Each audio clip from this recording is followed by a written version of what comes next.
অনেক স্বপ্ন ছিল যে মোহনাকে নিয়ে আমি দেশ বিদেশ ঘুরবো, ট্রাভেল করবো, ভ্লগিং করবো। আমার টাকা তো কুত্তা খাইতো ভাই, আমার টাকা তো আমি 4-5টা সংসার এমনি পালতে পারবো রে ভাই। কিন্তু মোহনাকে তো আমি ভালোবাসতাম, মোহনার সাথে তো আমার কখনো টাকা পয়সার সম্পর্ক ছিল না। তুমি মারামারি করে করে আমাকে নেশার মধ্যে ফেলে দিছো। লায়লা আসলে হচ্ছে ও চায় আমার সংসার না হোক, এটা বাস্তব। লায়লা চায় আমি অন্য কোনো মেয়ের সাথে ভালো থাকি, এটা চায় না কখনো যে আমি ভালো থাকবো, ভালো সংসার করবো, আমি ভালো লাইফ লিড করবো, এটা লায়লা চায় না। আমি একা, ও চায় ওর সাথে আমি ভালো লাইফ লিড করি। লায়লার চাওয়া যেটা, এটা আমি জানি, কিন্তু আমি লায়লার সাথে থাকতে চাই না। লায়লাও মিথ্যাচার করছে, আমাকে বদনাম করছে, আমাকে প্রতারক বলছে, আমি নাকি টাকার লোভী, আমি প্রতারক, এটা ওইটা সেটা। পার্সোনাল লাইফে একটা সম্পর্ক ছিল লায়লার সাথে, যেটা হচ্ছে যে ও আমাকে এইটা ওইটা ব্লা ব্লা গিফট দিত, এটা করে সেটা করতো। প্রথম যে সম্পর্কে আমাকে একটা গিফট দিছে, গিফট দিয়ে বলতেছে মামুন তোমাকে আমি এটা করে দেবো, ওইটা করে দেবো, সেটা করে দেবো। আমি তো বয়স ছোটো ভাই, আমি তো আসলে তখন বুঝি নাই লোভ কী জিনিস। সেই আপনারা বলতে পারেন লোভী, হ্যাঁ আমি তখন লোভী বলতে পারেন, দ্যাটস ইট। আমি ম্যানিপুলেশন শিকার হয়ে গেছিলাম, আপনারা সেটাকে লোভী বলতেছেন। এটা লোভ না ভাই, এটা লোভ না, এটা একটা আশা, এটা একটা স্বপ্ন। তার সাথে কোনো এক্সপেকটেশন ছিল না। সে আমাকে বলে নাই যে মামুন তুমি আমার সাথে প্রেম করো, প্রেম করলে তোমাকে আমি বাড়ি করে দিব, মামুন তুমি আমাকে বিয়ে করো, আমি তোমাকে বাড়ি করে দিব। আপনারা অনেক প্রেস কনফারেন্সে দেখবেন লায়লা নিজে ওর বাসায় বসে, মেহেদি ভাই তুমি নিজেও সাক্ষী, তুমি নিজে এটা নিউজ করছো, এই নিউজটা আপনারা সব জায়গায় দিবেন। মানুষ সোশ্যাল মিডিয়াতে এক এক সময় এক এক রং ধরে, এক এক সময় রং পাল্টায় ফেলে। এখনই মামুনের ভালো, এখনই মামুনের খারাপ। লায়লা নিজে নিজের বাসায় বসে বলছে মামুন যদি ফিরে আসে আমি এই ফ্ল্যাটটা মামুনের নামে লিখে দিব, বলছে কি না? নিউজটা আছে না, আপনার চ্যানেলও আছে। মানুষ কখন কোন রূপ ধারণ করে এটা বোঝাটা অনেক মুশকিল। জীবন অনেক কঠিন, জীবন অনেক কঠিন, এত সহজ না। বাপদাদার টাকা পয়সা থাকলে বহুত সহজ, বৈশা বৈশা খাবা, ফুটানি করবা, ঘুরবা, পাশার নিচে একটা বাইক নিয়ে, গাড়ি নিয়ে, বাপের টাকায়।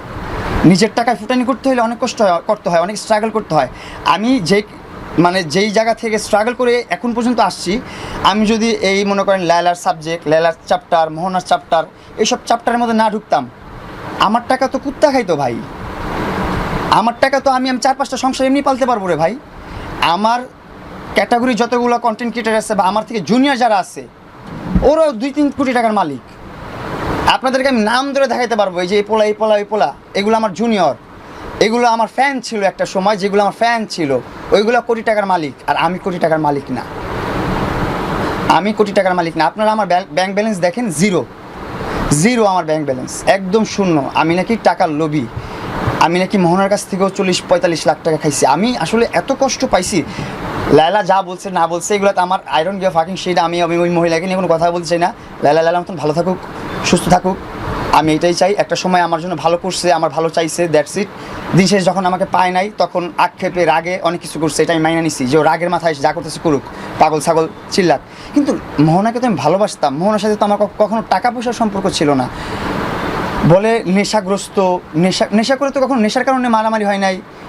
তুমি মারামারি করে করে আমাকে নেশার মধ্যে ফেলে দিছো, আমাকে ডিপ্রেশন দিতে দিতে নেশার রাস্তায় ফেলে দিছো। আমি তো সুন্দর রাস্তায় হাঁটতে চাইছিলাম তোমাকে নিয়ে। আমি টাকা পয়সার আমি যদি টাকা পয়সার লোভী হইতাম তাহলে আমি মোহনাকে কেন বিয়ে করব? মোহনা এর আগেও আরও অনেকগুলো সংসার করে আসছে, তাই না? আমি সব কিছু জেনে, সব কিছু অ্যাকসেপ্ট করে আমি ওরে বিয়ে করছি। আমি আমার লাইফে প্রথম বিয়ে করছি, আমি আমার লাইফে প্রথম মোহনাকে ভালোবাসছি। এটা আমি ওপেন চ্যালেঞ্জ দিয়ে বললাম ফুল মিডিয়াতে, যে আমি এর আগে প্রেম করছি, বিয়ে করছি, এগুলোর প্রুফ যদি কেউ দিতে পারে জনসম্মুখীনে আমি জুতার বাড়ি খাবো। আমি তো এটাই তো কারণ, আমি ওরে কেন ভালোবাসবো এটার কোনো রিজন আমি আপনাদেরকে বলতে পারবো না। রূপ নিয়ে বলবো কিছু নাই, আরও অনেক রূপসী আছে দুনিয়াতে, অভাব নেই। টাকা পয়সা ওর বাপদাদা কোন জায়গার এমপি, কোন জায়গার মিনিস্টার, কোন জায়গার রাজা, কোন জায়গার কি করছে, কি ব্যাকগ্রাউন্ড, ওর ব্যাকগ্রাউন্ড কি, কই থেকে উঠে আসছে, কি আছে ওর। আমি ওর ব্যাকগ্রাউন্ড দেখে ওরে ভালোবাসি নাই। ওর পাস্টে ও কার সাথে সম্পর্ক করছে না করছে সেটা দেখে আমি ভালোবাসি না। আমি একটা জিনিস বিলিভ করতাম যে আমি যাকে ভালোবাসবো, আমি যার সাথে বাসর করব, সংসার করব, সেই মেয়েকে যতদিন আমি না পাবো, আমার জীবনে না আসবে, ততদিন তার আগে যা করছে দুনিয়াতে করুক। আমি ছোঁয়ার আগ পর্যন্ত সে চিরকুমারী। আমি ছুঁইছি তার মানে তার কুমারিত্ব ভাঙছে। আমি এইটা ফিল করতাম always. I believe in first love. আমি ফার্স্ট লাভে বিলিভ করি, আর আমি বিলিভ করি যে একসাথে গ্রো করব।